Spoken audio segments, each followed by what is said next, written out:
오늘 우리에게 주시는 하나님의 말씀은 구약성경 예레미야 17장 1절에서 11절까지의 말씀입니다. 구약성경 1077페이지 예레미야 17장 1절에서 11절까지 제가 한 절 여러분 한 절 교독합니다.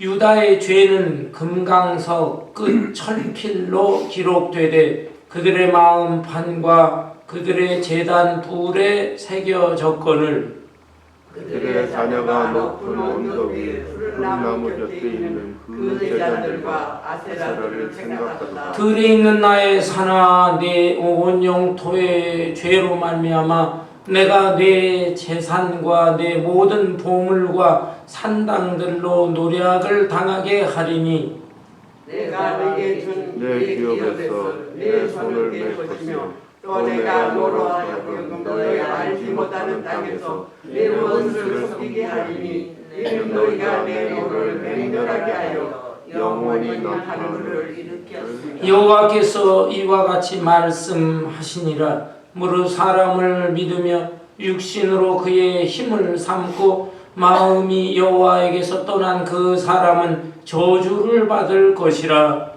그는 사막의 떨기나무 같아서 저리 이루는 것을 보지 못하고 광야 광자한 곳 간근한 땅 사람은 살려는 땅에 살리라. 그러나 무릇 여호와를 의지하며 여호와를 의뢰하는 그 사람은 복을 받을 것이라.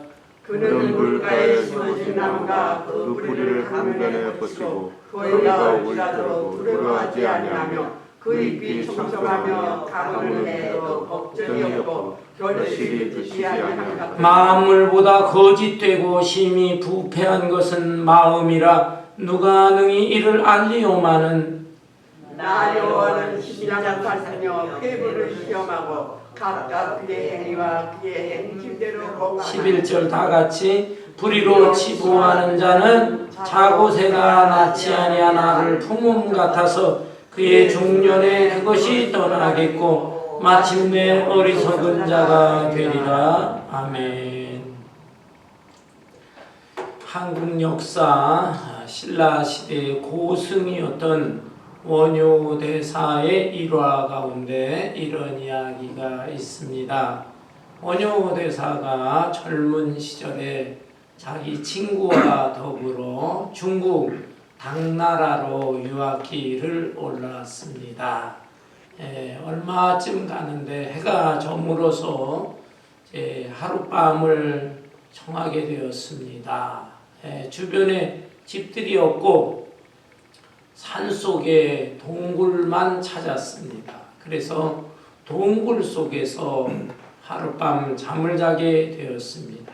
얼마쯤 잠을 자는데 너무 목이 마른 거예요. 그래서 깨어서 물을 찾는데 마침 머리맡에 바가지에 물이 들어있는 것을 발견했습니다.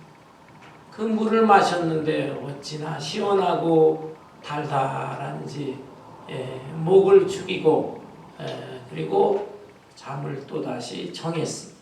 그런데 그 다음날 아침이었어요. 아침에 잠에서 깨어 일어나 보니까 이게 웬일입니까? 머리맡에 있는 바가지는 해골 바가지였고 그 속에 있는 물은 썩은 물이었습니다. 이 젊은 원효는 깜짝 놀랐습니다. 이것이 어찌 됐나? 그런 구역질이 나고 토를 하게 되고 이렇게 됐어요. 그런데 그때 문득 깨닫는 바가 있었습니다. 아니 똑같은 물인데 어젯밤에는 그렇게 시원하고 달달하게 여겨졌는데 왜 오늘 아침에는 이렇게 구역질이 나고 토하게 되었는가? 그것은 마음의 문제구나. 마음. 그래서 일체유심조, 일체 이 세상의 모든 것을 느끼는 것은 마음이 만들어낸 것이다. 일체유심조. 라고 하는 이 불교의 정신을 깨닫게 되었다고 합니다. 여러분, 불교에서는 이 마음을 굉장히 강조합니다. 마음 공부를 해야 된다. 마음 수양을 해야 된다. 우리 기독교도 마찬가지예요. 기독교도 이 마음의 문제를 어떻게 해결해야 될 것인가 강조합니다. 다만 불교에서는 자기 마음에 있는 욕심이라든지 더러움이라든지 이것을 자기가 수양을 하고 참선을 하고 도를 닦으면서 그것을 씻어내려고 하고 그것을 치유받으려고 애를 써요. 그러나 우리 기독교에서는 사람의 노력이나 의지로는 한계가 있다. 이것은 오직 나를 창조하신 하나님의 도우심을 받아야 된다. 그래서 하나님의 은혜를 구하고 하나님의 진리의 말씀을 통해서 나의 마음속에 있는 잘못된 것들을 다 고치고 치료를 받는다. 이렇게 강조하고 있는 것입니다. 여러분, 마음이란 무엇일까요? 이 마음은 한마디로 말하면 신비로운 것이다 라고 말할 수가 있습니다. 이 마음의 특징을 보면 참 묘합니다. 마음이라는 것은 있기는 있는데 도대체 어디에 있을까요? 많은 사람들이 연구를 합니다. 우리의 몸 안에 어딘가 마음은 있을 텐데 이 마음이 어디에 있는 것인가? 어떤 사람은 머릿속에 있다, 뇌 속에 있다라고 주장합니다. 어떤 사람은 이 가슴 심장에 있다. 마음 표현을 할 때 이 심장 표현, 심장 이렇게 그림을 하트 모양을 하기도 하죠. 또 어떤 사람은 피 속에 있다. 우리의 온몸을 돌아다니는 피 속에 마음이 있다. 여러 가지로 주장합니다. 오늘날의 과학자들은 확실하게는 알 수 없지만 뇌 속에 있기는 있다. 그러나 뇌의 한 부분에 있는 것은 아니고 이 뇌 안에 수많은 부분들 있잖아요. 수많은 기능들이 서로 연결되면서 거기서 마음이 작동한다. 그런데 그 수많은 뇌의 부분들, 뇌의 기능은 또 온 몸과 관계가 있죠. 신경이 그냥 손끝, 발끝까지 다 관계가 있잖아요. 그래서 마음은 뇌 속에 있는 것 같지만 뇌 안에 있는 여러 기능들이 연결이 되어 있고 그런데 그 뇌의 기능들은 또 온 몸과 연결되어 있으니까 마음이 어느 한 곳에 있다고 단적으로 말하기는 곤란하다. 과학자들도 이걸 분명하게 얘기를 못해요. 마음은 참 신비로운 것이다 라고 할 수가 있습니다. 마음의 구체적인 특징을 좀 더 살펴본다면 이 마음은 또한 수시로 변합니다. 어떤 사람은 사람 마음 안 변해 라고 하지만 그러나 사실은 마음은 변합니다.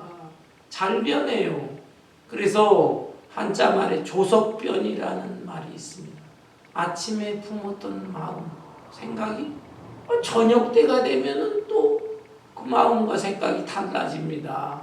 조석변이에요, 조석변. 불교에서는 일일 삼천심, 하루에 3000번씩이나 변하는 것이 인간의 마음이다. 이렇게까지 말합니다. 그런가 하면 작심삼일이다.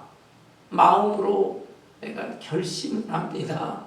어떤 계획을 세우고 내가 꼭 이걸 이루어야지 다짐합니다. 작심삼일, 3일까지는 열심히 했는데 아이고 얼마 지나면 또 마음이 약해지고 내가 이렇게 노력을 하는 것이 옳은 거야 하면서 변해버린다. 사람의 마음의 특징 중에 하나는 변한다, 변할 수 있다라는 것입니다. 또한 이 사람의 마음은 자기 자신이 컨트롤하기가 어려워요. 컨트롤이 어려워요. 다른 사람의 마음도 내가 컨트롤이 어려워요. 그러니까 뭐라 해라 뭐라 잔소리하는 거 적당하게 해야지. 내가 얘기를 해가지고 잔소리를 해가지고 고친다? 어려워요.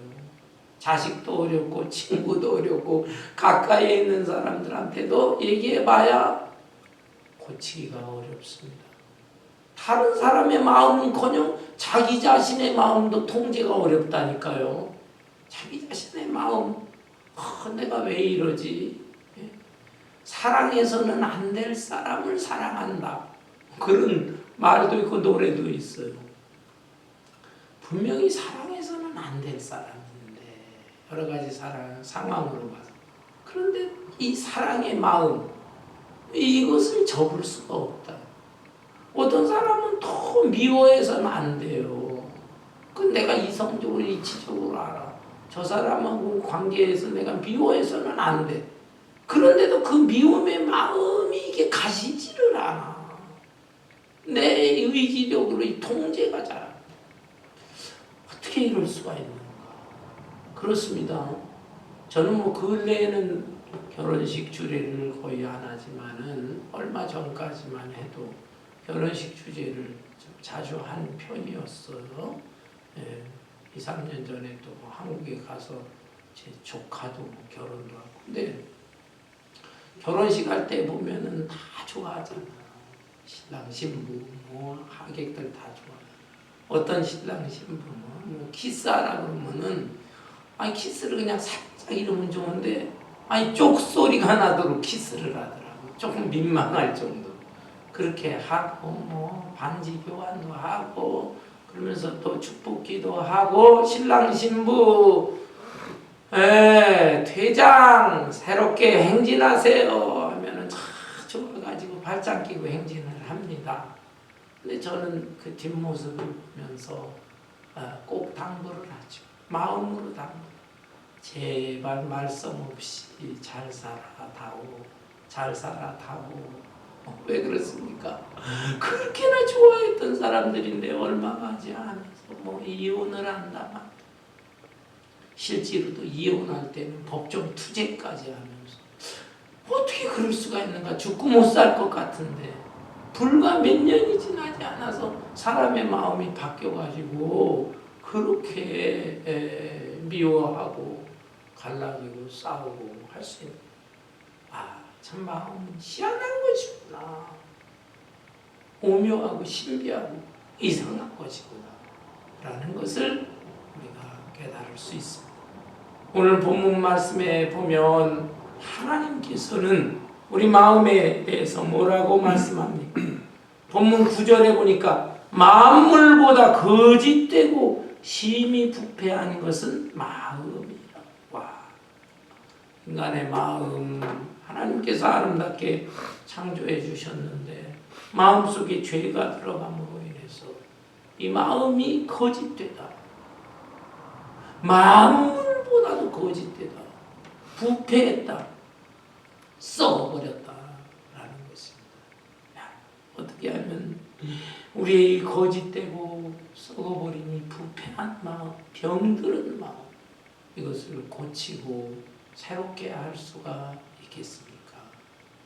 하나님의 도우심을 구해야 되겠습니다. 오늘의 이 말씀은 하나님께서 예레미야 선지자를 통해서 유대 나라에게 주신 말씀이에요. 당시에 이스라엘은 북왕국과 남왕국으로 나뉘어졌었죠. 솔로몬의 아들 르호보암 때 이스라엘은 북쪽에 10지파로 이루어져 북왕국 이스라엘이 되고 남쪽에는 유다 지파와 베냐민 지파 일부 남쪽 유다 왕국으로 형성되었어요.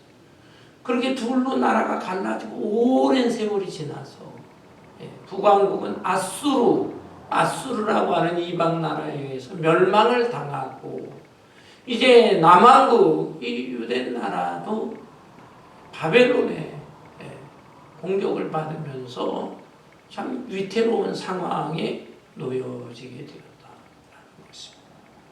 그런데 이러한 참 어렵고 절박한 그 상황 속에서도 이 유다 나라 사람들은 정신을 차리지를 못했어요.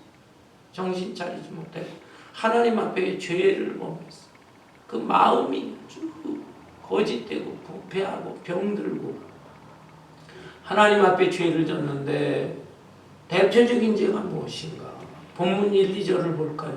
유다의 죄는 금강석 끝 철필로 기록되되 그들의 마음판과 그들의 제단 뿔에 새겨졌거늘 그들의 자녀가 높은 언덕 위 푸른 나무 곁에 있는 그 제단들과 아세라들을 생각하도다. 유다 백성들 또 그들의 자녀들 모두가 죄를 짓는데 우상을 섬기고 있는 우상. 하나님이 가장 싫어하는 게 우상죄입니다. 십계명의 첫 계명. 나 외에 다른 신을 내게 두지 마. 두 번째 계명. 내 앞에서 우상을 만들지 마. 우상 섬기지 마. 그런데 이 남한국 유다의 왕들 백성들에 이르기까지 북왕국의 모습. 북왕국이 왜 멸망했느냐 하면 여러 죄 있지만은 우상들을 많이 섬겼거든. 그런데 남한국도 똑같은 모습을 보이고 있습니다. 대표적인 우상은 바알 신과 아세라 신이에요. 그 이스라엘 또 유다 왕국이 머물던 그 가나안 땅 일대에 가장 중심되는 신이 바알 신이에요. 바알 신은 하늘에서 비를 내리기도 하고 땅에 있는 곡식도 풍성하게도 해주고 먹고 사는 문제, 경제 문제에 대해서 이 바알 우상이 도와줘야 된다. 그리고 바알 우상을 만들어 놓고 그 앞에 제단을 쌓고 바알이요 바알이요 하면서 바알 앞에 빌고 있다. 이런 우상, 또 아세라 우상. 아세라는 여신이에요.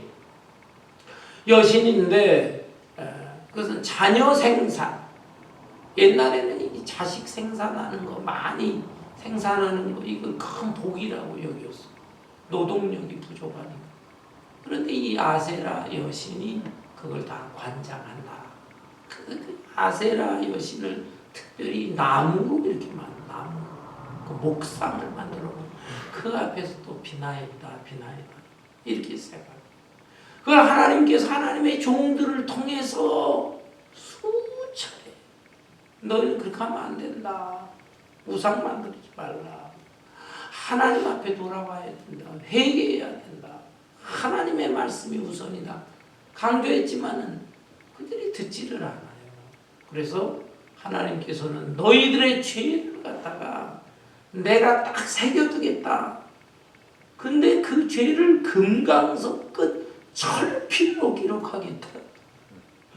당시 글은 그냥 뭐 붓에다가 먹물 찍어가지고 이렇게 쓰는 건데 그 정도가 아니라 하나님께서 얼마나 그냥 진노하셨는지 너희들의 그 죄 하나하나를 금강석 그 다이아몬드 같은 거예요. 그게 끝. 그건 아주 강한 것입니다. 고고 오르다가 해서 또 그 강한 또 철필로 다 새겨놓게.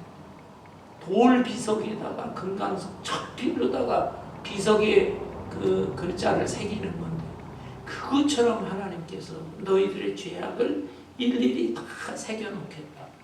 심지어 제단에도 새겨놓겠다. 이 제단은 사각형으로 네모나게 이루어졌거든요. 그리고 그 노수로 만들어 이 네모난 그 끝에 네 구덩이에 뿔이 달렸어요. 제단 뿔. 그래 짐승을 잡으면은 이 제단 뿔에도 걸어놓고 피를 특별히 제단 뿔에 묻히고 하는 것입니다. 하나님 앞에 제사를 드릴 때 거룩한 제단이라고 할 수 있어요. 그런데 하나님이 얼마나 화가 나셨는지 그 제단에다가 너희들의 죄를 하나하나 다 새겨놓겠다 이렇게 말씀을 하시는 거예요. 그렇다면 왜 도대체 이 이스라엘 백성들 북왕국뿐만 아니라 남한국 유다까지 왜 이렇게 우상죄를 범하는 걸까요? 하나님 말씀에 대한 신앙이 그렇게 오랜 세월 지내왔는데도 왜 우상을 섬길까요? 하나님 말씀대로 순종하는 그 신앙은 너무 어렵고 어떻게 보면 또 따분한 것 같기도 해요. 근데 우상을 섬기는 것은 별로 마음에 부담도 없이 쉬운 것입니다. 왜냐하면 우리가 하나님 앞에 예배를 드리고 구약시대 제사를 드리는데 그때마다 하나님께서는 뭐냐면 마음을 갖고 겉으로만 제물 바치지 말고 너희들 마음 중심으로 진실한 마음으로 제사를 드려라. 마음을 강구하시고 뿐만 아니라 마음속에 자기의 욕심이 있어요. 욕심을 가지고 소원을 아내면서 제물을 바치게 될 때 그 마음속에 있는 소원이 하나님의 뜻하고 일치가 되면은 하나님 기뻐하시고 복을 주지만 마음속에 있는 잘못된 욕심을 가지고 제사를 드리게 되면 하나님께서 말씀으로 책망하는 거예요. 하나님 말씀을 주시면서 네 마음속에 있는 욕심, 소원, 그 잘못된 거야. 그걸 고쳐야 된다. 자꾸 말씀으로 책망을 하고. 그런데 우상 앞에 제사를 드릴 때는 그런 게 없습니다. 우상 앞에서는 마음속에 자기 욕망을 가지고 있어. 그래서 비나이다 우상이 그거에 대해서 아무 말을 안 해. 책망을 안 해. 다만 제물만 많이 바쳐라. 제물 많이 바치라고. 그러니까 이 부패한 마음, 썩은 마음, 병든 마음에서 솟아나는 그 욕망을 가지고 제사를 드리는데 아무런 간섭이나 제재가 없으니까. 물론 제물 드리는 게 조금 부담이 되기는 하지만 그건 상관없대. 그러면서 그냥 자꾸 우상을 섬기는데 하나님 앞에 제사를 드리려고 하면은 자꾸 하나님께서 야단을 치고 책망을 치고 하나님에 대한 신앙보다 우상에 대한 신앙이 훨씬 편해. 그러면서 그냥 우상을 그렇게 많이 우상 앞에 그냥 제물만 많이 주면은 하늘에서 비도 주시고 뭐 곡식 수확도 잘 되고 자식도 잘 되고 그래서 우상을 섬기게 된 거예요. 하나님께서는 진노하십니다. 3절에 들에 있는 나의 산아 내 온 영토의 죄로 말미암아 내가 네 재산과 네 모든 보물과 산당들로 노략을 당하게 하리니 들에 있는 나의 산아. 이 유대 땅에는 좀 이렇게 낮은 산들이 있었어요. 그러니까 이 유대 땅 전역을 하나의 상징하는 표현이에요. 4절에 내가 네게 준 네 기업에서 네 손을 뗄 것이며 또 내가 너로 하여금 너의 알지 못하는 땅에서 내 원수를 섬기게 하리니 이는 너희가 내 노를 맹렬하게 하여 영원히 타는 불을 일으켰음이라. 이제 너희들의 나라는 망하게 될 것이다. 아주 준엄하게 책망을 하셨어요. 그런데 이 책망의 말씀을 듣고도 그들이 회개하지 않고 돌이키지 않으니까 결과적으로 어떻게 됐습니까? 바벨론의 공격 1차, 2차, 3차 세 차례의 공격을 받고 이 유대 땅, 또 유대 나라의 수도 예루살렘은 파괴되고 그 솔로몬이 지었던 그 아름답고 웅장한 그 성전이 다 완전히 파괴가 됐어요. 성전 기둥에 있는 이 금 껍질까지 다 벗겨가고 돌 위에 돌 하나는 완전히 다 폐허가 되도록 그렇게 무너뜨리고 예루살렘의 거룩한 성도 다 무너지고 불타버리게 되는 이런 치욕을 당하게 되었던 것입니다. 사랑하는 성도요, 우리의 마음속에 있는 소원은 도대체 무엇입니까? 우리의 마음속에 소원도 있고 욕망도 있어요. 그런데 그것을 하나님 앞에 비춰보면서 하나님의 뜻에 어긋난 것이 있다면 그것은 철저하게 회개를 해야 됩니다. 고쳐야 됩니다. 그러면서 하나님과 올바른 교통이 이루어질 때 하나님께서 기뻐하시고 정녕 우리에게 있어야 할 것, 필요한 것이 있다면 하나님께서 채워주시고 더 풍족히 채워주시게 되는 것입니다. 아울러 이 본문 말씀 5절부터 보면은 이 유대나라 사람들에 대해서 예레미야 선지자는 아주 더 심하게 표현을 합니다. 5절에 여호와께서 이와 같이 말씀하십니다. 무릇 사람을 믿으며 육신으로 그의 힘을 삼고 마음이 여호와에게서 떠난 그 사람은 저주를 받을 것이라.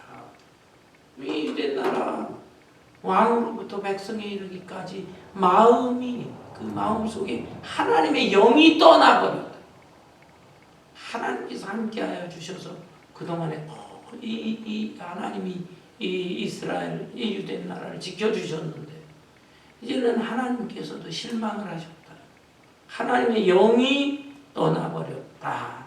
그 이유는 하나님 섬기지 않고 우상 섬길 뿐만이 아니라 사람을 믿으며 육신으로 그의 힘을 삼는 사람들이다. 예. 사람을 믿는 건 무엇입니까? 예. 우리가 각자 인생을 살 때 어려운 일 당할 수가 있잖아요.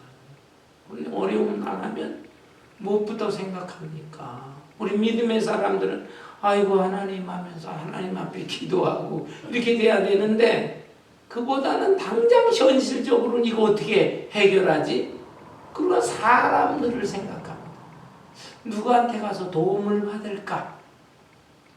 지식도 있고 돈도 있고 능력이 있는 사람, 그 사람을 찾아가면서 사람의 도움을 받는 것입니다. 그러나 여러분, 일시적으로 도움이 될 수도 있겠죠. 그렇지만은 그 사람 역시도 한계가 있어. 능력의 한계도 있고 인격의 한계도 있습니다. 그 사람이라고 모든 것을 나에게 다 도움을 줄 수가 없어요. 그 사람이 가진 지식, 또 돈, 지식, 권력 뭐 한계가 있잖아요. 능력의 한계가 있고 능력이 있을지라도 인격의 한계가 있어. 나를 갖다가 긍휼히 보고 불쌍히 보고 사랑해서 도와줄 것이냐? 도와주지 않아. 기껏해야 피를 나는 자기 가족들. 근데 가족들도 이제는 그렇게 잘 못한다. 그런데 누구를 의지하겠느냐? 인격이 아니야. 간혹 어떤 사람들은 인격이 훌륭한 사람들이 있어. 안타깝게 여기고 도와주려고 애를 써. 그러나 능력의 한계가 있어. 또 그런 사람들은. 그러니까 이 사람을 의지한다고 하는 것은 한계가 있어요. 한계가. 능력도 있고 인격도 출중한 사람 찾는다는 게 어렵고 설령 그런 사람이 있을지라도 내 모든 문제를 다 해결해 줄 수 없어요. 그래 자꾸 사람들 찾아다니는데 그 도움이 별로 안 되니까 실망을 합니다. 실망. 그러면서 에이 믿을 사람 하나도 없어. 결국은 나밖에 없네. 나를 믿어. 나를. 육신. 나의 육신을 믿는 거예요. 그래도 내가 아직 건강한데 내 건강으로 그리고 내가 배운 게 있는데 배운 지식으로 나의 재능으로 한번 내가 열심히 살아봐야 되겠다. 악착같이만 몸부림치면서 살아보려고 합니다. 그러나 거기에도 한계가 있다라는 것입니다. 하나님의 영이 떠난 사람은 하나님이 도와주시지를 않기 때문에 그 사람에게는 한계가 있어요. 도움을 여기 6절에 그는 사막의 떨기나무 같아서 좋은 일이 오는 것을 보지 못하고 광야 간조한 곳 건건한 땅 사람이 살지 않는 땅에 살리라. 사막의 떨기나무. 사막에는 물이 거의 없다. 그리고 거기서 자라나는 이 나무나 식물들을 보세요. 잎사귀가 거의 없어. 잎사귀가 있다 하더라도 그냥 겨우 이 바늘처럼 빼쭉빼쭉한 그런 잎사귀, 선인장 같은 거. 그렇게 사막 땅에 자라는 거죠. 그리고 그래도 그거를 또 그래도 유지하기 위해서는 어떻습니까? 주변에 있는 다른 나무나 다른 식물들 그들이 가지는 그 수분과 양분 그것을 그냥 악착같이 뺏으려고 그래. 뺏어가지고 자기 그냥 그 몸과 생명을 아둥바둥 유지하려고 한다. 이 세상에 하나님을 의지하지 않고 살아가는 살아가는 사람들의 모습입니다. 겉으로 볼 때는 저 사람 대단한 것 같아, 저 사람 잘 살고 능력 있는 것 같아, 그러지만은 몰라서 그렇죠. 그 속에 살펴보게 되면 그냥 아둥바둥 남의 것까지 그냥 억지로 뺏어가지고 끌어들이고 그러면서 자기 거를 유지하려고 하는 사람들이 사막에 자라나 있는 떨기나무, 가시나무처럼 그런 모습으로들 살아가고 있는 것이다. 우리가 그거 너무 두려워할 필요가 없는 거예요. 그러면서 이 사막의 땅은 광야 간조한 곳, 간조하다라는 것은 메말랐다는 것입니다. 좀 더 히브리어로 구체적으로 살펴보면은 땅은 땅인데 그 땅 바로 밑에 암석이 있어요. 거대한 암석들로 이루어진 땅. 그게 물이 없고 그냥 완전히 돌땅에 돌땅. 이게 광야 간조한 곳, 건건한 땅. 건건하다는 것은 뭔가 약간 습기가 있는 것도 같아요. 완전한 사막은 아니에요.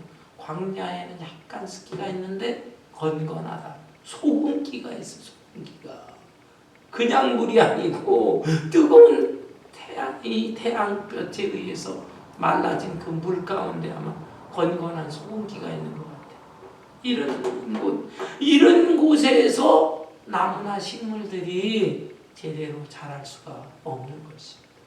마찬가지로 하나님의 영이 인간의 마음속에 있어야 그 사람이 참 건전하고 마음도 기쁘고 행복하고 아름답게 살아갈 수 있는데, 하나님의 영이 떠난 사람의 모습은 바로 사막에 자라는 떨기나무 같고 가시나무 같은 그런 모습으로 겨우겨우 살아가고 있다라는 것입니다. 여러분, 이런 모습으로 살아가고 있는 사람들, 그렇다면 어떻게 이것을 고침받고 치유받고 새롭게 아름답게 살아갈 수 있을까요? 그것은 7절에 보니까 그러나 무릇 여호와를 의지하며 여호와를 의뢰하는 그 사람은 복을 받을 것이다. 다른 방법이 없어. 창조주요 생명의 주인이 되시는 우리 여호와 하나님, 그 하나님을 의지해야 돼. 하나님 앞에 납작 엎드려요. 하나님이 명령하시는 것이라면 무조건 순종하겠나이다. 이렇게 할 때 하나님께서 우리의 허물과 죄를 용서해 주시고 복을 주시는 것입니다. 8절에 보면 그는 물가에 심어진 나무가 그 뿌리를 강변에 뻗치고 더위가 올지라도 두려워하지 아니하며 그 잎이 청청하며 가무는 애에도 걱정이 없고 결실이 그치지 아니함 같으리라. 이렇게 여호와 하나님을 온전히 의뢰하는 사람의 모습은 어떤 모습이냐? 사막에 자라는 가시따라 떨기나무하고는 정반대. 물가에 심어진 나무하고 같다. 물가에 심어진 나무들은 잘 자라잖아요. 그 가지 잎사귀가 아주 푸르고 청청하잖아요. 열매도 잘 맺힐 수가 있어요. 아무리 날씨가 뜨거워도 더워져도 이 나무들은 뿌리를 강변으로 이렇게 뻗쳐서 그 물을 받음으로 인해서 그렇게 청청하게 잘 자라고 결실이 그치지 아니할 것이다. 여호와 하나님을 의뢰하는 사람의 모습입니다. 이런 모습으로 살아가게 될 때 여호와 하나님이 기뻐하세요. 그리고 하나님의 말씀을 주야로 묵상하고 그 말씀이 너의 곁을 떠나지 않게 하라. 그 말씀은 생명수와 같은 말씀, 생명수. 그래서 이 세상의 지식도 필요하지만은 이 생명수와 같은 말씀으로 내 마음과 영혼을 채우게 될 때 내 마음이 고쳐지는 것입니다. 부패하고 썩어진 마음이 치료받고 병든 마음이 또 치료받고 소생함으로 하게 되는 것이죠. 본문 9절에 만물보다 거짓되고 시인이 부패한 것은 마음이라. 누가 능히 이를 알리오마는 나 여호와는 심장을 살피며 폐부를 시험하고 각각 그의 행위와 그의 행실대로 본 하나님. 불의로 치부하는 자는 자고새가 낳지 아니한 알을 품음 같아서 그의 중년에 그것이 떠나겠고 마침내 어리석은 자가 되리라. 하나님 의지하기보다는 세상의 사람을 의지하고 또 불의한 방법으로,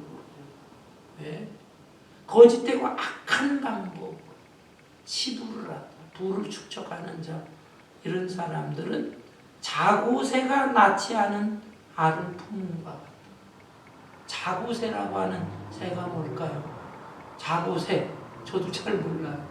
그런데 자고새를 쭉 살펴보니까 이 꿩보다 약간 작은데 메추라기 새하고 비슷하게 생긴 새입니다. 자그마한 새. 그런데 이 자고새는 어리석어서 자기 둥지가 있잖아요.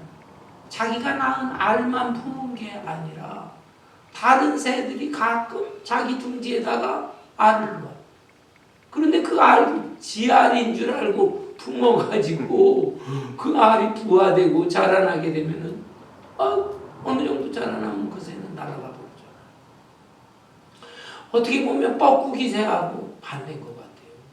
이 뻐꾸기 새는요, 자기 둥지에도 알을 낳지만 이 다른 새 둥지에도 알을 낳습니다. 이거를 탕난이라고 합니다. 뻐꾸기 얌체짓을 해요. 그래가지고 다른 둥지에다가 알을 낳게 되면 그 새는 멍청해가지고 그 알을 품고 노력을 해서 새끼가 나오고 또 새끼가 나도 먹을 걸 또 어느 정도 자랄 때까지 자라. 이 뻐꾸기는 아주 얌체짓을 하는데 자고새 이 새는 반대로다가 어리석어가지고 다른 알을 갖다가 품고 키운다. 그러나 그 새는 결국은 자라게 되면 이거는 자기 새끼가 아니잖아. 그래서 다 떠나가게 되는데 그거와 마찬가지로 11절에 불의로 치부하는 자는 자고새가 낳지 아니한 알을 품은 같아서 그의 중년에 그것이 떠나겠고 마침내 어리석은 자가 되리라. 하나님이 어디 있어? 큰 사람을 의지하고 내 능력을 의지하고 그러면서 주변 사람들 걸 강제로 뺏어가면서까지 악착하게 해가지고 내가 부도 축축하고 지식과 명예와 권력을 얻고 하지만 그러나 그것은 때가 되게 되면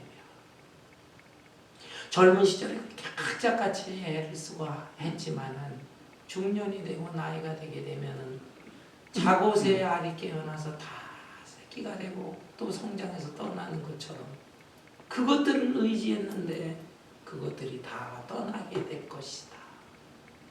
얼마나 허무합니까? 자기 당대에 이렇게 안 될지라도 아마 차세대에 가서 차대니까 이 세상을 의지하는 것들은 다 언젠가는 이렇게 사라지고 마는 것이다 라는 것입니다. 사랑하는 성도 여러분, 우리가 다시 한번 정신을 차려야 하겠습니다. 하나님께서는 우리 인간을 창조하실 때 거룩한 형상대로 창조하셨어. 우리 육체도 아름답게, 특별히 우리의 마음을 아름답게 창조하셨어. 그런데 죄를 범함으로 인해서 이 마음이 더러워졌어. 에덴 동산에 있던 아담과 하와에게 다른 거는 다 먹을 수 있지만 동산 중앙에 있는 선악과 먹으면 죽으리라. 그 맛있는 선악 먹으면 죽으리라. 그런데 마귀가 뱀으로다가 변장을 해가지고 먹게 했잖아요. 그럼 먹었어요. 먹었는데 죽었습니까? 안 죽었어요. 안 죽었어. 그러나 이 창세기에 나온 먹으면 죽으리라. 이 말씀은 육체적인 죽음도 포함하겠지만 언젠가 죽으니까. 그러나 이것은 영적인 죽음을 말하는 것입니다. 먹으면 죽으리라. 곧 하나님의 말씀에 불순종하고 죄를 범함으로 인해서 하나님과의 관계가 끊어진 거예요. 그리고 그 마음속에 영이 죽었다. 영이 죽었다는 것은 하나님과의 교제가 이루어지지 않는 거예요. 영이 죽었다는 것은 의식이 죽었다는 게 아니에요. 생각과 의식이 다 있어. 멀쩡하게 있지만 그 마음속에 하나님을 섬기는 마음이 없어진 것이다. 오늘날의 세상 사람들도 보면 안타깝지만 영이 죽어있는 상태의 사람이 얼마나 생각과 의식, 우리보다도 더 기가 막힌 생각을 하고 유약삭반한 생각들을 하고 그런 사람을 부러워하지 마라. 그런 사람들이 이룬 성공과 도라고 하는 것은 자고새가 다른 알을 붓는 것과 같다. 언젠가는 사라질 것이다. 여러분 오늘날 엄청나게 사람들이 지식을 추구합니다. 특별히 과학을 추구하고 엄청나게 세상이 발달했어. 그렇죠. 네. 컴퓨터에, 인터넷에, 요즘 AI, 노벨 물리학상, 노벨 화학상 받은 사람들 요번에 몇 면을 보니까 다 AI 연구한 사람. AI를 개발하고 AI에 참여하고 뭐 앞으로 10년, 15년 세상이 완전히 변혁이 될 거랍니다. AI가 모든 분야에 다 들어가게 될 것이다. 그런데 한편으로 저는 그런 생각을 했어요. 이렇게 그냥 지식적인 거, 세상의 실용적인 거, 여기에는 그렇게나 노력을 하고 애를 쓰는데 인간의 마음, 인간의 영혼, 정말로 중요한 이 부분에 대해서는 왜 공부를 하지 않을까? 왜 연구를 하지 않을까? 왜 여기에는 신경 쓰지 않을까? 눈에 보이는 거에 대해서는 모든 열정을 쏟고 집착을 하면서도 눈에 보이지는 않지만 분명히 존재하는 이 마음과 영혼에 대해서는 왜 관심을 두지 않는 것인가? 며칠 전 여러분 뉴스를 듣고 엄청나게 놀랐죠. 한국의 한강이라고 하는 작가가 노벨 문학상을 받았다. 저도 뉴스를 보고 깜짝 놀랐죠. 와! 우리 한국도 드디어 노벨상 받네. 2000년도에 김대중 대통령 노벨 평화상을 받았지만 그 평화상 대단한 거지만 이러고 저러고 한 또 잡음도 있었어요. 노벨 문학상. 나이 54밖에 안 된 여자. 노벨 과학상들은 40대, 50대에도 가끔씩 받아요. 노벨 문학상은 인간의 정신세계, 문학, 마음 이런 거 연구하기 때문에 50대에 받기가 굉장히 어렵다. 60대, 70대, 80대 이런 사람들이 받는 건데 50대 여자가 그걸 받았어. 와, 저도 뭐 그분이 도대체 어떤 분인가 한강 얘기는 좀 들었는데 작품은 솔직하게 제가 읽어보지를 못했거든요. 뭐 한국에서는 그 작품이 지금 뭐 천정부지로 책값이 오르고 팔리는데 인쇄소에서 그 찍어내기가 밤을 새서 찍어내도 모자란다. TV의 모습을 보니까 그 책들 사겠다고 여러 번 썼나 봐요. 줄을 서 있어 사람들이 그 책 사. 한국뿐만이 아니에요. 세계 도처에 아마존에서 팔리는 책. 그 1위부터 10위 안에 1위는 물론 뭐 베지터리언 채식주의자 그 1등이고 랭킹 10위 중에서 4권이 다 이 사람. 와, 대단하구나 대단해. 읽어볼 수는 없었지만 평론한 것을 잠깐 읽어봤어요. 이 사람이 도대체 거대한 힘, 거대한 권력이라든지 부라든지 이런 힘에 의해서 눌림을 받는 인간의 그 연약한 자, 그 연약한 자들의 마음의 아픔과 고통을 기가 막히게 시적으로 또 시적인 표현으로 산문이지만 이런 표현으로 그거를 잘 표현해낸 작가다. 이렇게 표현해 놨어요. 그러니까 이 사람이 참 사람의 마음, 그 연약한 상태에 있는 사람, 그런 사람에 대해서 생각하고 또 생각하고 그래서 그걸 글로 표현하고 한 사람이구나 그런 생각을 했어. 참 훌륭한 사람이다 느꼈어. 그러나 그의 프로필을 제가 또 쭉 읽어봤어. 저 목사예요, 목사. 쭉 읽어보니까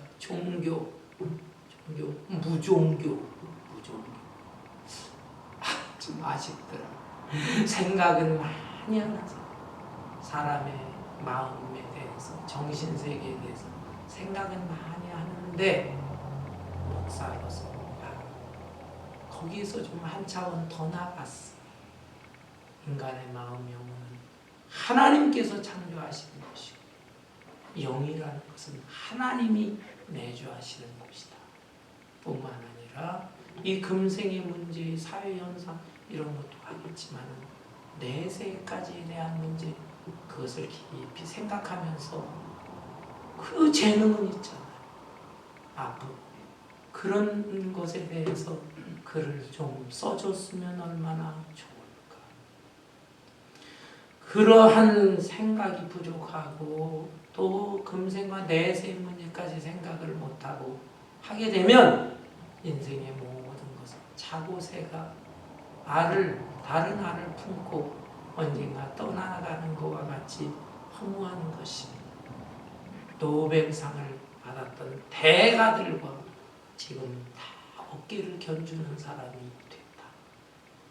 그렇게 칭송이 자자합니다. 훌륭한 사람이죠. 그러나 일본의 첫 번째 받은 노벨상 작가 가와바타 야스나리라는 사람은 칼로 자신의 배를 가르고 할복 자살을 했어.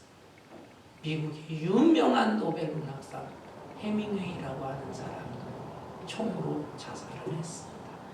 여러분, 인생의 그 정말로 꼭 알아야 되는 마음과 영의 문제, 그리고 금생뿐만 아니라 내생에 대한 것을 깨닫지 못한다고 한다면 이 세상에 지식과 부와 명예와 이 모든 것들은 다 니힐리즘, 허무주의, 허무함으로 끝난다 하는 것을 생각을 하면서 우리는 정말 너무나 감사하게도 하나님께서 내 영혼을 구원하고 내 마음속에 예수 그리스도를 모시면서 살아가게 된 것에 대해서 감사할 뿐만 아니라 이 세상의 영향을 자꾸 유다 백성들처럼 영향을 받게 되는데 그때마다 중심으로 나의 때 묻은 심령, 부패해지는 심령, 하나님의 불쌍히 여겨 주옵소서. 철저하게 회개하고 병들어가는 내 마음을 하나님이 고쳐주세요 해서 더욱더 하나님의 말씀을 가까이 하고 하나님의 영, 성령의 영으로 충만해서 정말 사시사철 그 나뭇가지와 잎사귀가 푸르고 청청하고 아름다운 결실을 맺는 것처럼 이런 아름다운 생애를 살아갈 수 있는 저와 여러분 되시기를 주님의 이름으로 축원합니다. 아멘. 찬송